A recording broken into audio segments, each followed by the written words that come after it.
How I assess a horse when I first get asked to come look at a horse, I always work under a veterinary referral. And it doesn't mean that I have to have that referral in hand to get started, but if I go out to see somebody's horse, I usually try and pursue a vet referral within 7 days. And in New Hampshire, that's how the law is. Massachusetts is a little different. Each state's a little different.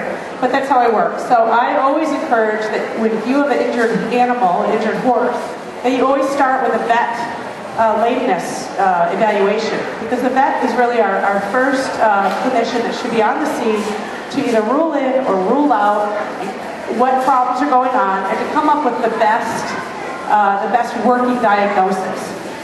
I've been asked already today, well, if I don't pursue diagnostic tests, can't you just come out and start this program on the horse?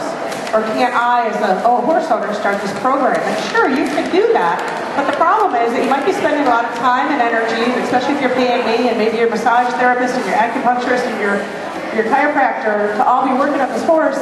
So you're throwing money and time at a situation that you don't exactly know what the diagnosis is. So I always advocate that you try to get the best working diagnosis you can get. And then from there, you want to pursue your clinicians that are appropriate to treat the problem.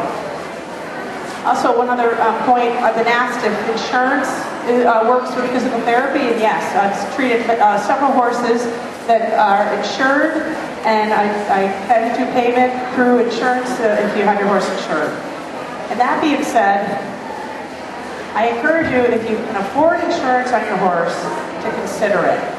And it's not just so you can pay me, but it's so that I hear so many very tragic stories of people that have spent thousands of dollars on horses, and then I ask them, are they insured? And they say, no, I was thinking of doing that, and I didn't.